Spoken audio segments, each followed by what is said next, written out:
Naisumite na ng Commission on Audit at Department of Public Works and Highways sa Office of the Ombudsman ang 5 ebidensya sa isinagawang investigasyon laban sa ilang opisyal ng DPWH at 3 kontratista kaugnay ng maanumalyang flood control projects, partikular sa Bulacan.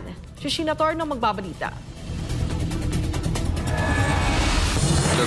Patuloy ang investigasyon ng Kamara at Senado sa kontrobersyal na flood control projects. Tumungo sina Commission on Audit Chairperson Gamaliel Cordoba at DPWH Secretary Vince Dizon sa Office of the Ombudsman upang personal na isumite ang 5 fraud audit reports. Laman ng mga dokumentong inihain ang mga nadiskobring mga proyektong mali ang lokasyon, incomplete o hindi natapos, overpayment at ghost projects. Kabilang dito ang proyekto ng Wawal Builders, St. Timothy Construction at Sims Trading Construction na una ng ininspeksyon ni Pangulong Bongbong Marcos Jr. Kasama rin ang ilang DPWH officials na unang sinibak ni Secretary Dizon, kabilang si Bulacan 1st District Engineer Henry Alcantara, Assistant District Engineer Bryce Erickson Hernandez at Construction Section Chief JP Mendoza. We issued this fraud audit reports for una-muna 5 projects lang po muna, and we will do this on a weekly basis. Pag-file po namin, mag-preliminary investigation po ang Office of the Ombudsman to check kung meron pong prima facie case for filing in the courts.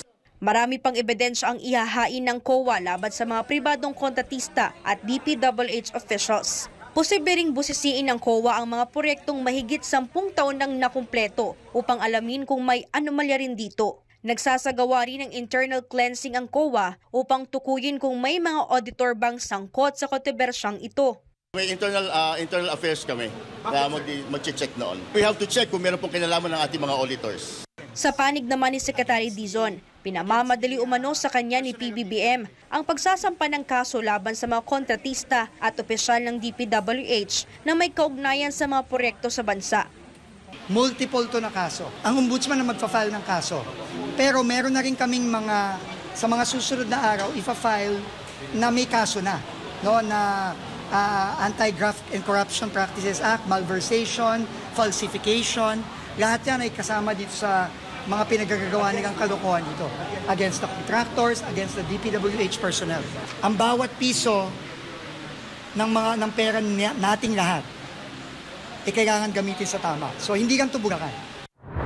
Ipinasisibak na rin ni Dizon ang project engineer na si Paul Jason Duya na sangkot din umano sa katiwalian sa mga proyekto sa Bulacan. Wala rin anyang sasantuhin si Dizon na sinuman lalo na sa mga pinangalan ng DPWH personnel na isiniwalat ng mag-asawang Curly at Sara Diskaya sa Senado. Lahat po yun mananagot. Lahat po yun iimbestigahan. Lahat po yun kung may kasalanan sila at kung may ebidensya na pinapakita na kasabwat sila, lahat sila ay mananagot. Lahat po na mapafile ng kaso dito, dismiss, automatic. Gayunpaman, may inirekomenda na si Dizon na 5 pangalan na mangunguna sa investigasyon sa ilalim ng Independent Commission. Samantala, nakausap na rin ni Dizon si DPWH USEC Maria Catalina Cabral at nagpaliwanag na hindi umano siya sangkot sa katiwalian. Pero sabi naman ng kalihim, nasa Senado na lamang ito magpaliwanag kung totoo bang hindi ito kasama sa mga nasa likod ng maanumalyang flood control projects. Tutungo naman si Dizon sa Oriental Mindoro sa Martes, September 9 upang personal na inspeksyonin ang mga inirereklamong flood control projects. Para sa Diyos at sa Pilipinas kong mahal, ito si Sheena Torno, SMNI News.